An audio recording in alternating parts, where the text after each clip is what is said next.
Welcome to this technical demo session on harnessing the power of Azure Cloud builds from development to deployment.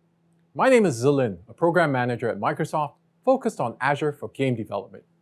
This is a follow-on session to my main talk of the same title, so if you haven't already, please go ahead and watch that for the full context of this demo. Please enjoy the demo.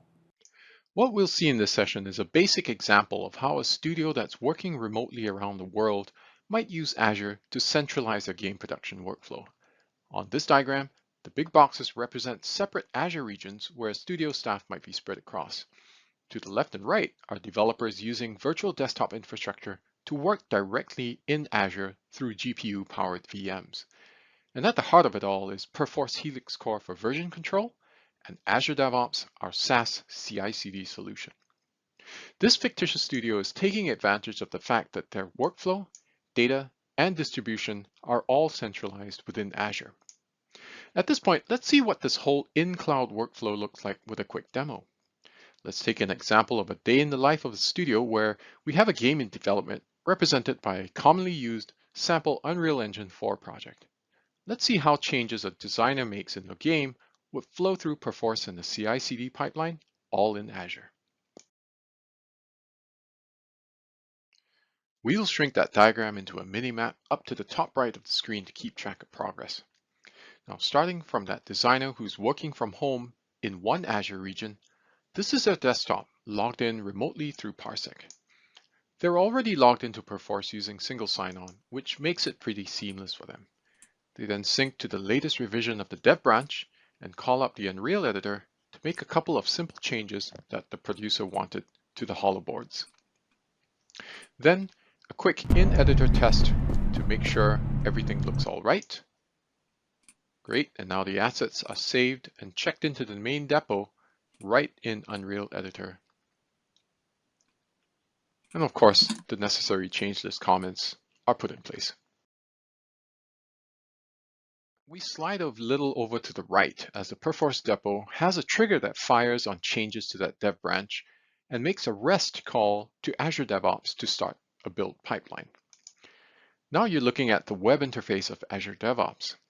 These sequences are full end-to-end captures, but are all sped up so we can see a full build run.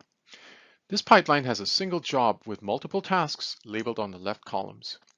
The pipeline first syncs to the head of that dev branch. Then the next task is to actually build the game. And here we're using a PowerShell script to kick off the Unreal automation tool to do this. Now all this pipeline work takes place in build agents, which are either Azure VMs or on-prem machines that you can configure to take this role. So let's open a remote desktop session to see what's happening in the build agent. There we go, the build agent VM is set up with all the packages needed to build this game. And we can also see that Incredibuild is installed and the build monitor shows that compilation is proceeding as we expect.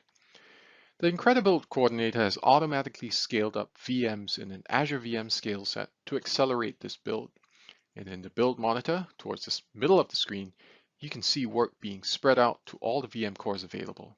And afterwards, the VMs will scale down and deallocate automatically when no longer needed.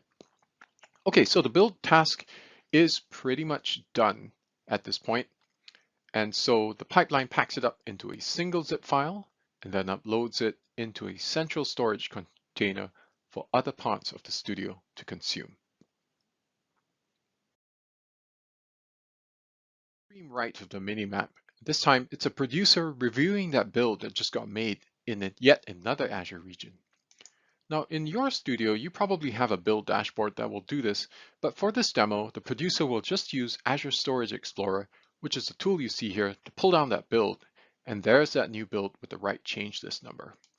Under this operation, AZ Copy is a software tool that does the blazing fast transfer across Azure networks. Now the file is downloaded and unzipped, and the producer fires up the build, chooses the correct map, starts to match,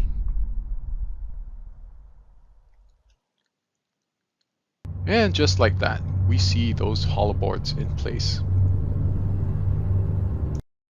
A code change made it from the developer in one region through source control and through a build pipeline in a central region, and then onto a producer in a third region for review. let's take a quick look at the pipeline's code in Azure DevOps. Now we'll breeze through this pipeline to give you a flavor of how things are set up to achieve what you just saw in the demo. First, the pipeline needs a build agent to do the work. In this case, it's asking for a VM that's been specifically set up for this task, something with a tag called dev, which has the value shooter game build. Next, we define all the variables we're using in this pipeline. We can do that here or in the variables panel off to the side, which has the added security of being able to obfuscate sensitive data like passwords, as you see here. Or you can even use Azure Key Vault to securely store and manage all your secrets at a larger scale.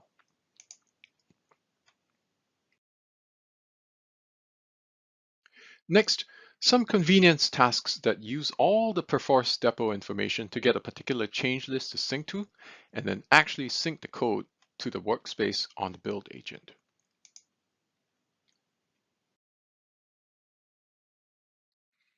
Then the actual build task comes next. Here you see a PowerShell task that takes as input an inline PowerShell script. This script basically kicks off the Unreal automation tool with all the parameters for it to do a full build. Now, once the build is done, we want to tag the file name with some data like the date, time, and the CL number. So at the bottom of the highlighted section, we save that concatenated string into a pipeline variable called build tag.